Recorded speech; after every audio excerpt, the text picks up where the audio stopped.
a bit fearsome. You wouldn't back chat.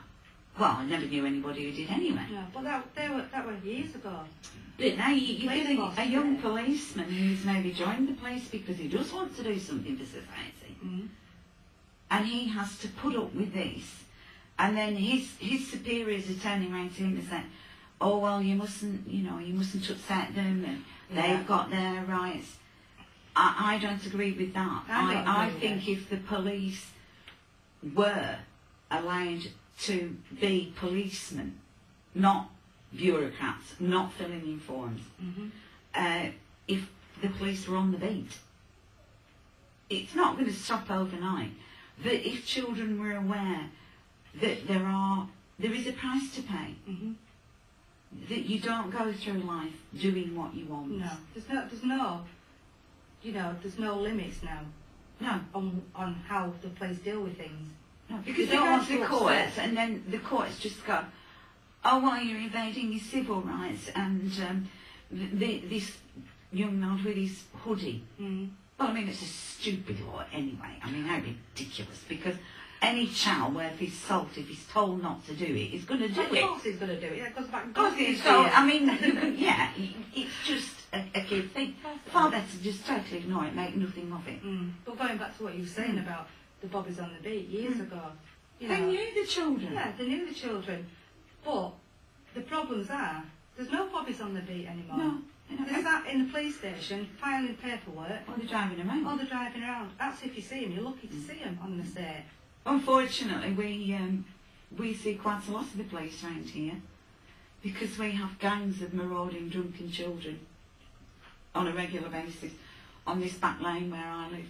We have the same in Keighley. None of these children are deprived. No.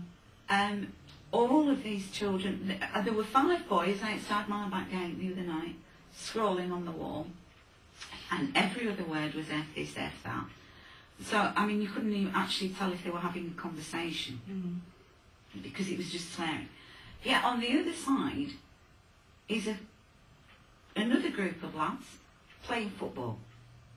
Organised, great football pitch that this council, and the parish council particularly, fought long and hard that no, they'd rather be sitting in the muck, and I'm saying muck because everybody walks their dogs down there, and they sit there and they swear and they throw cans. I couldn't tell you how many cans and bottles there are. In the winter when the weeds die down on the lane, you'll be able to see cans and bottles. They throw them in the fields at the animals. That's disgraceful. But yet again, we have the same problem in Keighley. No respect for anything or anyone. The respect starts from 5-year-old. The schools. There's no respect in schools. But why is that? They don't give respect, they don't show respect because the teachers haven't got the rights to shout at your child and give them discipline. Well, because, I mean, we've got a society that says, well, you don't fail at anything, so why strive? Yeah. If you're not going to fail, what is the point of working hard? How do you know if you're going to be right or wrong? Yeah, and if you've no respect, I mean, if we were quiet for a moment, you can hear them out on that line, no? Yeah, I can hear them. Yeah. They've no respect for anything, and you chastise them for something, and they come out with this filth, and you sort of, if you approach their parents, well, he's got to play somewhere, and he's with his mates. What they mean is, well, he's not outside my front door, because he's outside yours.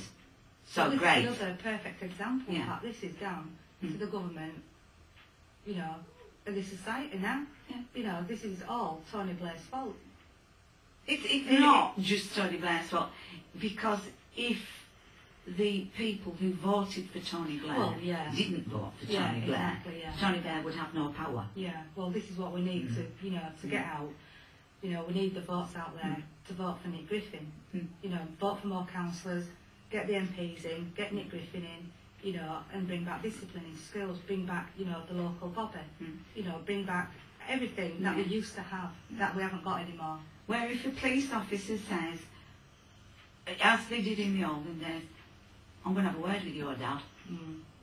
Oh no, not my dad. You know, that sort of thing. Yeah, we don't have that anymore. I mean, my husband's a strapping fella, and he was bigger than his dad when he was about 15. Mm. But, you know, they went nicking apples one time, and he came home, and his mother sort of in, and he walked in, and the police had been, because he'd been nicking apples. and he had a pair of football boots, because that's all he lived for, David, football, and he started throwing them on the fire, because the police had been at the door. Now, my husband's 53 now, but he's never forgotten that. Yeah. Never. Well, that's discipline. Yes, but you couldn't get a son who thinks more of his father and his mother than my husband does. It's respect. Yeah. And it's love as well. It's tough love. Yeah.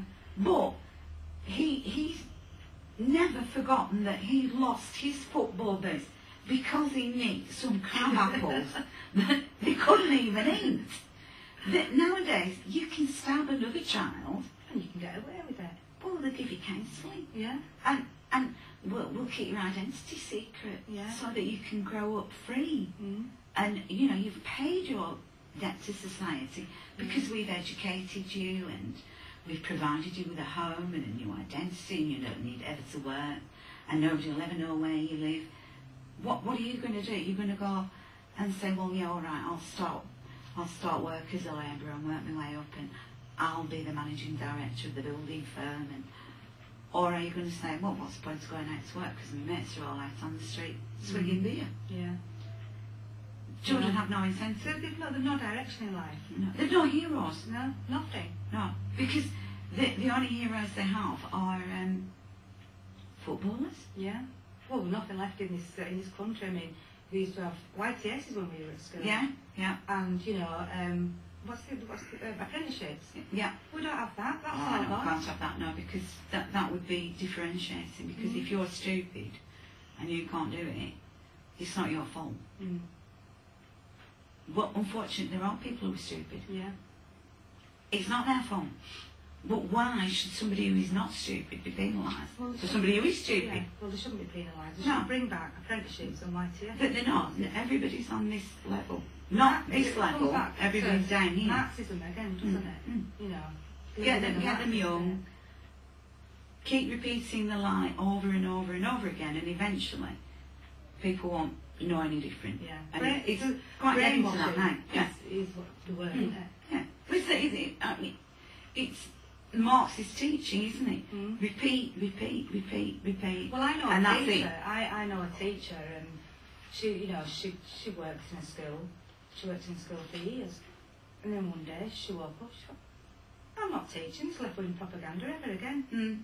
So she's come out of school. She's a private teacher now. And she's teaching the kids what they need to know instead of being pumped the left-wing propaganda. Mm. And these kids, you know, we never got taught that at school. Mm. Why didn't you get taught that at school? Because they come from up there, teaching this, and then they don't know any better. And what was Mr. Blair's promise in 1997? Education, education, education.